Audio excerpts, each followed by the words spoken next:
كتير مننا لما بيحب يشتري وحدة عقارية بيلاقي فيه مشاريع كتيرة جدا وعدد المشاريع كبير جدا. بعد ما بيختار المنطقة اللي هو عايز يشتري فيها بيبتدي يدخل يشوف اشتري مع انهي مطور. بعد ما بيخلص ويقعد يشوف المطورين واوراقهم القانونية وموقع المشروع والمشروع ده عامل انشاءات ولا لا، وهل المشروع ده يستاهل استثمر فيه ولا لا. بعد ما بتخلصوا كل ده بيبقى في حاجة بتحير حضرتك دايما وانت بتختار، يا ترى انهي مكتب اميز بالنسبة للمكاتب الإدارية، أو أني محل أميز، أو أني عيادة أفضل، أو أني وحدة فندقية أفضل، أو أني شقة سكنية أفضل. الحقيقة في الفيديو ده أنا طالع عشان أتكلم وأنت بتختار الوحدة بعد ما بتخلص المطور والموقع والمنطقة وسابقة أعمال المطور والاستشاري الهندسي واللوكيشن والأوراق القانونية ونسبة الإنشاءات. بعد ما بتخلص المرحلة دي كلها، آخر مرحلة وانت بتختار الوحدة بيبقى في معايير بناء عليها للمشاريع اللي تحت الانشاء.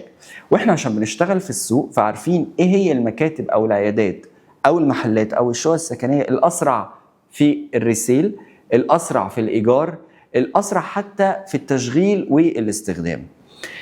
اللي انا عايز اقوله لحضرتك كمان ان في الفيديو ده هوضح لحضرتك شوية خطوات تقدر ان انت تقارن ما بين محلين في مبنى واحد او ما بين مكتبين في كذا مبنى. ففي معايير معينة عايز اوضحها لحضراتكم في الفيديو ده، فخليكم معايا وانا اشرح لكم كل حاجة.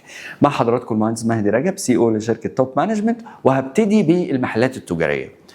المحلات التجارية في إدارة اسمها إدارة التاننت ميكس، بتتعاون مع إدارة اسمها الليزنج مانجمنت، وبيبقى ليهم مواصفات. ده طبعا أنا بتكلم على المباني، هتكلم في الفيديو ده كله عن المباني اللي هي جريد A بلس أو جريد A، وممكن ياخد بعض الحاجات من مباني البي بلس، لكن مش هنزل عن كده. دي بتبقى مستوى مبنى قابل إن هو يتأجر لفرنشايز أو لأنكر أو لبراندات كبيرة. فإدارة الفاسيلتي، إدارة الليزنج مانجمنت مع التاننت ميكس بيبقى ليها سبيكس معينه بتمشي عليها عشان تخلي البراند يقول المحل ده مناسب جدا ليا للايجار، ده المكتب ده هيتاجر بسرعه. فانا عايز حضرتك تخلي بالك كالاتي في المحلات التجاريه.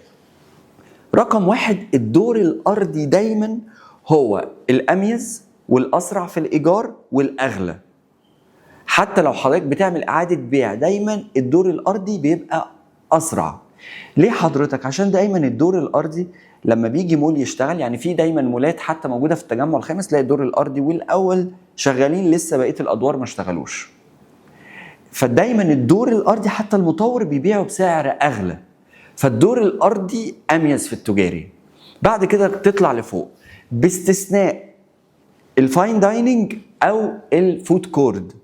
دايما الانشطه دي بيبقى عليها اقبال كبير جدا، فممكن تلاقي مثلا زي في سيتي ستارز او في كايرو فيستيفال سيتي ادوار عاليه بس منها مخصصه للفود كورد، فدايما بتبقى مميزه.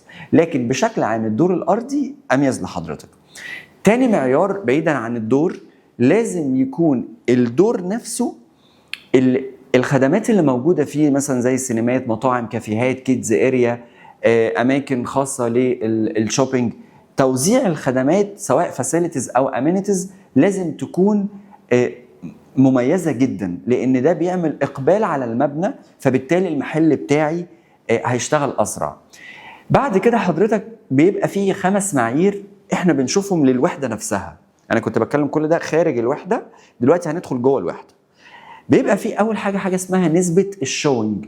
كل ما المحل بتاعي يتشاف اكتر، وانت كده هتضطر تدور على السيركليتور والاليفيتورز او الاسانسيرات او المصاعد الكهربائيه او الانترنس او الاماكن الخاصه تبقى قدام باب السينما او قدام باب مثلا كيدز اريا او قدام الفود كورد او قريب من الفود كورد. اي منطقه هيبقى عليها مره هيتشاف اكتر، بيتقال عليها نسبه الشون. كل ما تبقى اعلى كل ما تبقى افضل. ده حاجه. تاني معيار نسبه الترافيك. هل المكان ده هيبقى عليه ترافيك ولا لا؟ انا مش شرط ادخل المحل ده اشتري منه حاجه، بس كده كده في اسانسير في اليوم انا بتشاف كام مره من اللي بيعدي قدامي. حتى البراندات بتبص على حاجه زي كده. والترافيك كل ما يبقى جنبي اماكن زي مثلا دايما تلاقي مثلا ستاربكس مثلا في المولات دايما يحب يقرب من اماكن فيها ترافيك. بعض البراندات زي مثلا نايكي او اديداس مثلا تلاقيه فتح جنب مكان مثلا عليه ترافيك عشان بيشغلوا بعض. فدي تاني حاجة. رقم 3 تقسيمة الوحدة من جوه، كل ما تكون مربعة كل ما يكون أفضل. ارتفاع السقف كل ما يكون أعلى كل ما يكون أفضل. كل ما يكون أماكن توزيع الضغط والعواميد موجودة في أماكن ما بتعكش الميرج بتاعي أو ما بتعكش الفرش الأول وأنا بفرش المحل بتاعي، كل ما يكون أفضل. إمكانية الميرج يمين وشمال، إن أنت تقدر تفتح المحل بتاعك يمينك أو شمالك، كل ما يكون أفضل، باستثناء طبعا لو كان المحل نفسه هيستخدمه اند يوزرز فهيبقى محل كبير. لكن لو حضرتك واخد 50 متر 30 متر 40 متر 100 متر 120 متر، يفضل ان هو يكون وسط محلات، لان ده بيخلي سرعه المستاجر ان هو يخترق ما بين ضمن محلات هتتاجر. ونصيحه لحضرتك برضو، لو انت حضرتك بتاخد 30 او 40 او 50 متر، لازم تدور على مطور قوي جدا عنده خدمات كبيره جدا في المبنى، ويكون المول نفسه على شارع رئيسي، ويكون فيه الخدمات اللي انا قلت لحضرتك عليها دي. طيب ده بالنسبه للمحلات التجاريه. بالنسبه الجزء الخاص للمكاتب الاداريه، المكاتب الاداريه الدور ما بيفرقش. يعني المحلات التجاريه في الايجار الدور يفرق، موقع يفرق جدا، لان المحلات التجاريه مثلا في المدن الجديده من اول 1800 جنيه بيوصل لغايه 4000 جنيه ايجار للمتر التجاري. المكاتب الاداريه الدور ما بيفرقش كتير، يعني واحد مثلا واخد مكتب في الدور الاول، واحد واخد مكتب في الدور الخامس، لما يجي يأجره هتلاقي الفوارق بسيطه جدا، ممكن 50 جنيه 100 جنيه. فعشان كده ما تحطوش معيار. فاحنا عندنا 5 معايير برضو بعد ما تختار المكتب، المبنى الاداري اللي هو فيه المواصفات اللي هتخلي شركات مالتي ناشونال تيجي تأجر عندك. مهم جدا يكون المكتب قريب من الاسانسيرات او الاماكن الخاصه بقى بالميتنج روم بالكونفرنس روم، اماكن الخدميه الامانيتيز بشكل عام. 2 يكون المكتب تقسيمته، وركزوا بقى على تقسيمه المكاتب الاداريه قوي، يكون المكتب تقسيمته من جوه كويسه، مربعه ما فيهوش ضغطات من جوه زي التجاري. برضو ارتفاع السقف برضو ده مهم، بس مش بنفس اهميه التجاري. بالاضافه كمان ان يكون المكتب الاداري الفيو بتاعه، هنا بقى الفيو بتاعه لو داخل له شمس وهواء يكون افضل، لكن لو في الايجار مش بيفرق كتير جدا. ومهم جدا جدا جدا ان المكتب يكون في وسط مكاتب هيتعمل لها ميرج. في التجاري انت في انشطه بتبقى من 20 30 متر تستكفى بيها في المحلات التجاريه، الاداري لا، الاداري مينيمم لادارات التشغيل بيبقى على الاقل بيبقى 150 متر وانت طالع جروس اريا طبعا، او اجمالي مساحه. فركز ان المكتب بتاعك يكون يمينه وشماله امكانيه الميرج دي لازم تبقى عاليه جدا، ويفضل تبقى على سنجل لودنج كوريدورز. التجاري على دبل لودنج كوريدورز ما فيهاش مشكله، يعني المحلات التجاريه لو في محل تجاري قدامه محل تجاري ما فيهاش مشكله قوي، على عكس الاداري كل ما يكون قدامك عرض الكوريدور يكون كبير وما يكونش قدامك مكاتب، يعني فلور بلان طرف جنب واحد بس اللي فيه مكاتب، يعني واخد حرف ال مش او حرف يو ما يكونش فيه مكاتب قدام مكاتب، بالتالي عليها سنجل لودنج كوريدورز. فدي برضو من الحاجات اللي انا بوصي حضرتك بيها ان انت تاخدها في المكاتب الاداريه. طيب العيادات الطبيه مش فارقه كتير قوي المساحه مش فارقه كتير خالص، ممكن من 30 متر دكتور يجي ياخد عياده طبيه، بس اهم حاجه برضو تكون التقسيمه كويسه. امكانيه الميرج مش فارقه كتير، بس برضو كل ما الميرج يكون الكاربت اريا على ال3 اداري تجاري طبي لازم يكون مساحه الفرش ما يبقاش فيه عمود او ضغط بيرخم عليا في مساحه الفرش. فيما يخص القطاع الطبي يكون بس جنب منطقه خدميه، ويفضل ان هو يبقى في ميديكال سنتر، ويفضل ان هو يبقى ليه اسانسيرات خاصه بيه، يفضل ان هو يبقى المبنى نفسه والمواسير بتاعه المبنى والحيطان تبقى ضد البكتيريا والتلوث والحاجات اللي هي زي كده. ويفضل مثلا منطقه اسمها الام يو 23 او الار 3 او الار 7 جنب المناطق السكنيه.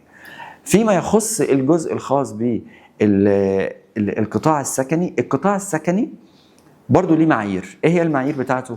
بعد طبعا ما تختار الموقع والمطور والمكان واللوكيشن وتشوف جدول الاستثمار في المكان ده، الشقه كل ما تكون مربعه وكل الغرف والريسبشن بتبص على الفيو كل ما يكون افضل، كل ما تكون بحري كل ما يكون افضل، كل ما يكون ارتفاعات اعلى باستثناء اخر دور كل ما يكون افضل، كل ما يكون الفيو وايد جاردن ووتر فيتشرز فيو، مثلا ليكس فيو، لاجون فيو. كل ما يكون افضل لك، كل ما يكون الدور فيه عدد شقق اقل 3 4 ماكسيمم، كل ما يكون افضل.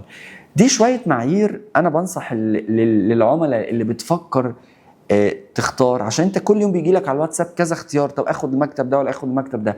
فدي شويه حاجات اكتبها، ودايما قول للبروكر اللي بيتابع مع حضرتك ان هو يبعت لك محلات او مكاتب او شقق بالمواصفات اللي قلت لحضرتك عليها. اخر حاجه القطاع الفندقي. مدينه زي العاصمه الاداريه الجديده فيها كميه ناس بتبيع وحدات فندقيه كتير قوي، لكن انا بنصح بالخمس مشاريع دول. مشروع شركه النايل عندهم تايكون تاور، ده من المشاريع المحترمه جدا، مطابق لمواصفات اللي هياخد عليها بناء على المواصفات الخاصه باشتراطات وزاره السياحه، فهو هياخد رخصه سياحه ومطبق السبيكس الخاصه بوزاره السياحه. فجايبين طبعا هوتيل معروف جدا اللي هو جراند ميلينيوم، برضو السوفوتيل، برضو الميريديان ورويال ماكسيم، وعند حضرتك برضو شركه البروج، سوفوتيل اللي قلت لحضراتكم عليه. انا بنصح حضراتكم المشاريع الخمس مشاريع دول في القطاع الفندقي، لان هم مطابقين للمواصفات، بس طبعا هتلاقي عندهم الاسعار غاليه شويه، لكن الاستثمار الفندقي هناك هيبقى ممتاز جدا. وطبعا لسه في مشاريع تانية هتطرح قريب في القطاع الفندقي. غير كده بقى سيبك حضرتك بقى من كل المباني اللي بتقعد تقول لك احنا جايبين شركه فاسيل بتاعت شركه كذا او شركه كذا تدير، لا دول مش هياخدوا رخصه سياحه. واختار التخصيص بتاعهم اصلا اللي طالع من شركه العاصمه ما فيهوش كلمه سياحي فندقي خالص يعني. ولو في اي استفسارات طبعا انا احب انا وفريق العمل في شركه توب مانجمنت نجاوب على كل الاستفسارات.